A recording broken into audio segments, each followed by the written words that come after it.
Okay, this question is from one of my brilliant, esteemed colleagues. How much cardio should you do without affecting the muscle that you put on? To lose body fat without affecting the muscle that you're working to put on. Vague question once again, because you didn't ask what type of cardio.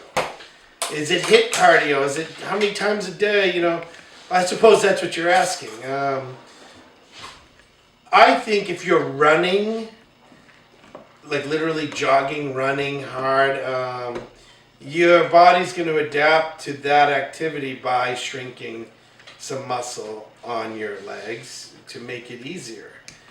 Your body's an amazing thing, man. It adapts to whatever it is you're doing. So, yeah, if you're running hard, you're going to lose some muscle just so you're able to do that function easier. If you're just walking on a treadmill, a steady state, keeping your heart rate up, breathing, getting oxygen to the muscles, for 45 minutes, I don't think you're going to lose any muscle. I think if your diet is right, your supplementation is right, you could do 45 minutes twice a day, as long as it's not hard cardio. Like I think even on the step mill, if you're doing the step mill twice a day, which I've had to do it 3 times a day, and I certainly didn't show up at my biggest. I might have been peeled, but I wasn't at my biggest. I think I could always have been a little fuller. The year 2015, when I won the Arnold Classic, I was doing very little cardio. It was very easy cardio, and that was like the fullest that I ever was. The combination of fullest and condition and tightest.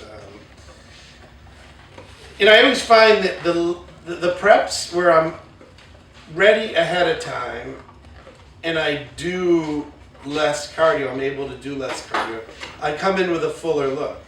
I may not weigh more, but I have a fuller, rounder look to my physique. So I think there's something to it. So if you can get away with doing less cardio and you're able to drop the body fat to the level that it needs to be, then by all means, yes, doing less is better. Because you're not going to exhaust those muscles. They're not going to respond by, flattening out. But if you need the cardio, then you got to do it. That's the bottom line. If you're not conditioned and you're not ready, you got to do more cardio. You got to keep going. But once, and that's the beauty of, as we get closer to the show and my condition's better and better and better, we end up dropping cardio back. That way we can, hold the fullness. So I can't give you an exact number. How much can you do? What types of cardio? That will vary from individual. But in general, you're better off having a perfect diet and doing less cardio than eating shit and doing tons of cardio. Because, you'll burn some hard-earned muscles somewhere. It may not be a ton. You might be someone with awesome quads, and they look awesome the day of the show, but maybe they could have been awesomer. Maybe you did burn a little bit of muscle. My muscle would come from my stubborn areas, like my pecs are always the hardest place to stay full. If I'm doing way too much cardio and starving myself, that's the first place it comes from. I'll look pigeon-chested. My arms will still be big. My legs will usually stay, full, but my chest would flatten out. So,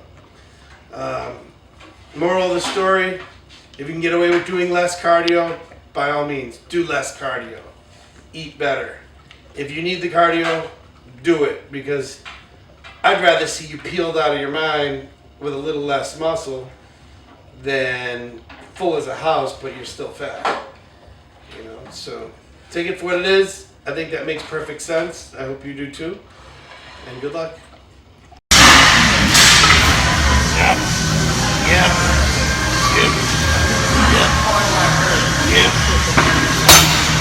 Alright, this is the Boston Mass. Thanks again for watching.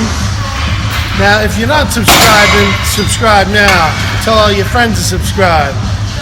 If you haven't, do it now. All right?